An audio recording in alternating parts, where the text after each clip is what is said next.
아니 분기에 50조씩 버는 회사가 있는데 왜 1년에 20조씩 까먹는 회사에 투자를 해요? 이해가 안 가네. 가능해? 뭐 달도 가는데 뭐 속도만 맞추면 돼. 그렇대. 인간이 아니다. 너는 이 엔터프라이즈호의 재산이고 너는 명령을 거부할 수 없어. 이렇게 얘기합니다. 우리가 우주가 있다는 걸 믿습니다. 지금 대부분의 인류는 안 보고도 믿습니다. 신기하지 않습니까? 없다고 생각하세요? 아니요. 없을 가능성이 아예 없진 않다.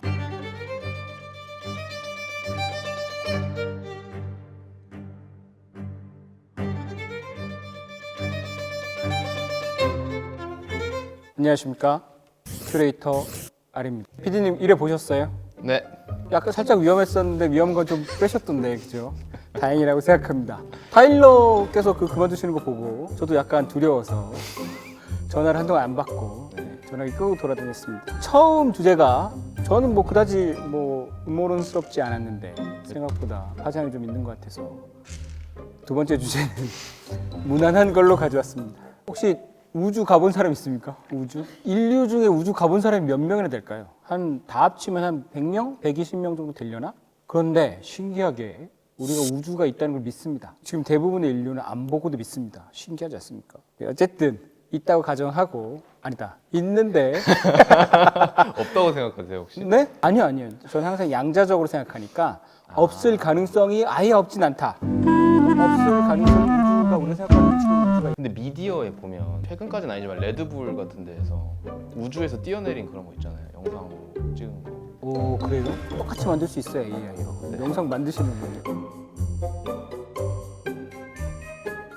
우주 얘기를 할 텐데 우주 전에 우주복을 요거 잠깐 일어나서 설명할게요.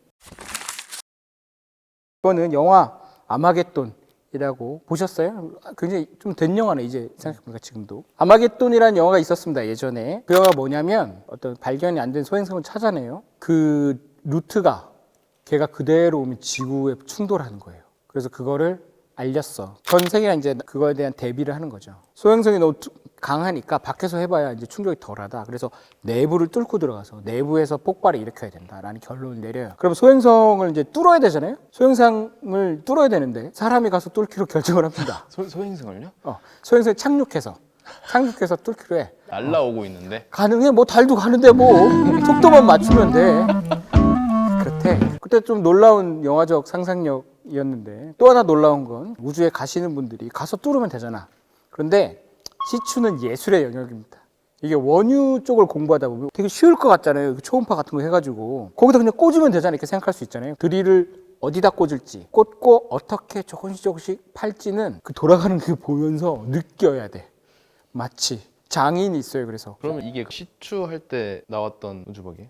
여기 보면 원래 이러면 안 되거든요. 이 우주복이 이렇게 투명하면 안 돼. 시꺼매야 돼. 태양빛 같은 게 들어오니까. 근데 영화는 대부분 모든 우주복을 보면 이 안에 이제 조명이 있어요. 표적이 보여야 되니까. 여기도 조명도 있고 브루스 윌리스가 이렇게 썼고 이 뒤에 보면 이제 산소통이나 이런 거 있어요. 가스 압력 유지하는 거.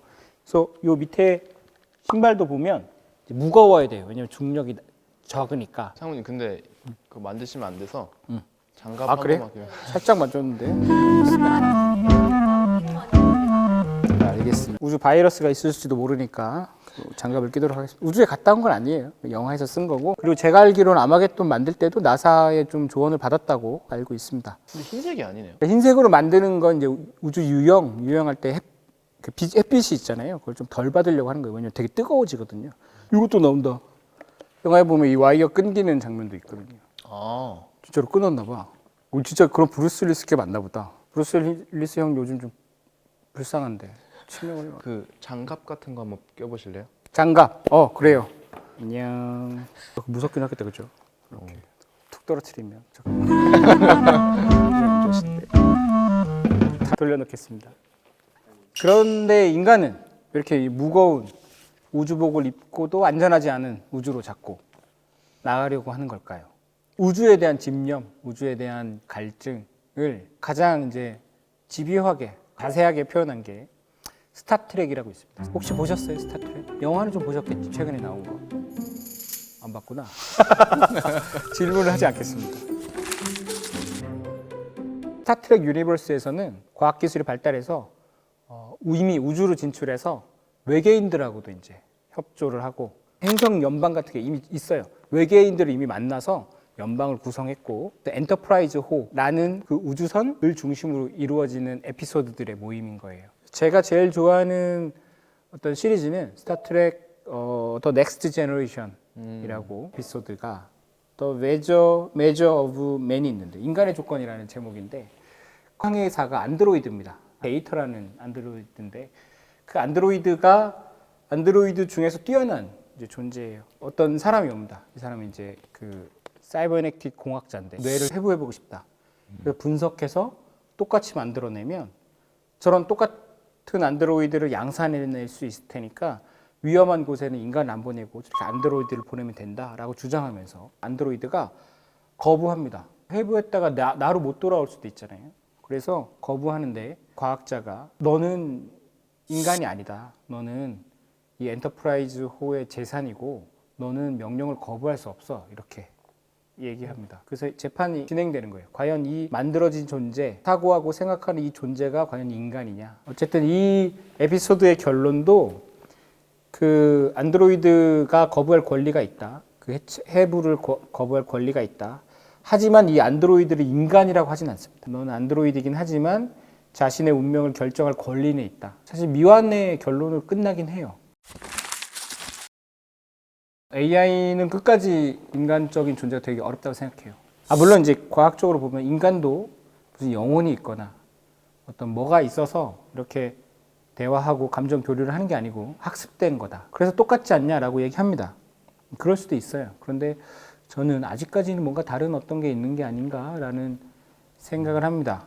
인간이 그냥 물질적 존재를 좀 넘어선 존재라고 생각하거든요. AI는 아마 깊은 사고는 할 줄 몰라도 약간 감정을 느끼는 건 조금 어렵지 않을까라고 생각을 합니다. 개인적으로 하나 궁금한 거 하나 물어봐도 될까요? AI랑 인간이랑 융합을 하거나 네. 그럴 가능성이 있을까요? 맥스 태그마크가 쓰신 어떤 책 같은 걸 보면 결국은 이제 인간의 뇌가 사고하는 게 어떤 전자기적 신호다. 우리의 사고 패턴을 로봇에 인식하면 인간이랑 뭐가 다르냐라고 얘기하는 거죠. 그래서 그런 융합을 꿈꾸는 게 지금 어떤 AI 연구하고 미국의 빅테크들은 그런 연구를 많이 합니다. 될 수 있을 것 같기도 합니다. 근데 전 그게 만약에 제 뇌를 그대로 갖다가 인식한다고 해도 그건 좀 다른 존재일 거라고 생각해요. 또 하나는 엄청 재밌는 게 있어요. 스타트랙에서 제일 신기한 게 스타트랙에 보면 엄청 발달된 과학 기술들이 나옵니다. 그 중에서 제일 신기한 게 순간이동이에요. 근데 그거 진짜 실제로 가능한가요? 뭐 이론적으로는 가능하겠지. 근데 할 수는 없겠죠. 원자가 움직여야 되잖아요. 그거는. 움직이는 게 아니에요. 스타트랙은 나름 과학적이야. 그걸 여기서 원자로 거기가 어떻게 보내. 그래서 나의 어떤 정보를 복사. 데이터 스트림을 해서 정보를 거기서 보내서 거기 원자 있잖아요. 다. 원자나 어디나 다 있어. 거기서 조합해서 나를 만드는 거예요. 근데 그게 난가? 그러니까 그 문제가 생겨요. 나라는 존재의 정보를 다 카피해서 스트림으로 보내서 거기에 존재하는 원자로 재조합한다면 나는 없어져요. 여기서. 그죠? 거기를 보내는 게 아니니까. 뭐 관이 있는 것도 아니고 전선이 있는 것도 아니고 보낼 수가 없어. 나는 우선 여기서 소멸하는 거예요. 거기서 새로 생기는 거야. 근데 내 기억이랑 모든 걸 다 가져가니까 나는 나지. 아니지. 거기에 있는 내가 내 복제체는 맞아요. 그래서 그 전자 이송될 때마다 죽는 거예요. 이론적으로는. 미키 17 보셨어요? 그거랑 약간 비슷하네. 그거는 약간 이제 그 죽은 다음에 다시 만드는 거잖아요. 네. 그 정보를 가지고 다시 맞아요. 만들어내는 거잖아. 그쵸? 사실 같은 네. 거죠. 스타트랙도 공식적으로는 처음에는 맞다. 그게 원본은 사라지는 거고 복제체가 생기는 거다. 그 사람들이 너무한 거 아니냐 그러면 자꾸 죽는 거 아니냐. 할 수 있으면 할 거예요. 안 해. 가서 다른 존재로 하면 오케이. 다른 존재요? 저를 뭐 데이비드 베컨이나 다른 존재로 할 수도 있을 텐데 그죠? 성형수술 같은 거 필요 없겠다 그러죠? GD나 차우는 GD는 어쨌든 스타트랙이 의외로 지금 우리가 상상할 수 있는 거의 모든 것을 다뤄요. 외교 문제라든가 정치 문제라든가 인종 문제도 그렇고. 스타트랙 기회가 되시면 OTT에도 많아요. 그리고 심지어 유튜브에서도 막 그 풀린 것도 많아요. 하도 옛날 거라서 꼭 보시길 바랍니다. 네. 우주에 되게 신기한 게 많아요. 근데 그 대부분을 우리가 잘 몰라. 암흑 물질이라는 게 있습니다. 우주의 질량을 측정해 보면 우주의 무게가 있대. 우리가 눈에 보이는 별, 이런 것들 다 그거 5%밖에 안 돼요. 한 27% 정도가 암흑 물질이야. 암흑 물질인데 이제 어둡다가 아니고 다크 매터 이렇게 얘기합니다. 그러니까 블랙이 아니에요. 우리가 잘 모른다. 그리고 암흑 에너지가 68%예요. 27%, 68% 합치면 거의 90% 이상이 우리가 모르는 걸로 우주가 채워져 있다는 거예요. 어떤 물질이 우리가 탐지는 안 되는데 어떤 물질이 27% 무게를 차지하고 있고 에너지가 또 차지하고 있는 거예요. 그래서 되게 신기하죠. 암흑 물질을 우리가 뭔지 알아내면 거기에 뭐가 있을지도 모르죠. 그래서 인류가 우주로 가려고 하는 어떤 목적 중에 하나도 지구, 이 지상에서 우리가 익숙한 거와 완전 다른 환경이잖아요. 그러니까 아주 새로운 것들을 이제 탐구하려는 욕구가 거기 가면 무궁무진한 거예요. 그래서 어떤 호기심의 끝판왕, 호기심의 궁극이 우주라고 저는 생각해요. 어떤 탐험도 많이 하고 인간이 뭐 오지도 많이 가고 우주가 굉장히 낭만적이잖아요. 낭만적이고 뭔가 있는 것 같기도 어렵기도 하고 그래서 인간들이 자꾸 우주로 가려고 하고 우주로 가는데 돈을 대기도 하고 또는 인간의 본질을 우주 탐험이 보여준다고 생각해요. 저는. 근데 그러면 스페이스X 주가는 왜 반등을 안 하는 거죠? 적자 기업이니까. 근데 흑자가 있다고 들었거든요. 거기 세 부분이 있는데 하나는 이제 로켓 날리는 거, 그 사업부 하나 있고 그리고 이제 스타링크라고 저궤도 위성 날려가지고 약간 인터넷 사업하는 거. 그리고 세 번째가 이제 AI인데 여기서 적자를 다 보고 있어요. 그래서 뭐 1년에 한 20조씩 손해인가? 뭐 그런 거에 가지고 있어요. 막 많이 갖고 있진 않아요. 가지고 있긴 해요? 네. 그럼 이제 뭐 인류한테 좋은 일을 했다 생각해요. 내가 자금이 됐다 이렇게 생각하면 되지 뭐. 희망이 없나요? 주가 전망? 아니 분기에 50조씩 버는 회사가 있는데 왜 1년에 20조씩 까먹는 회사에 투자를 해요? 이해가 안 가요.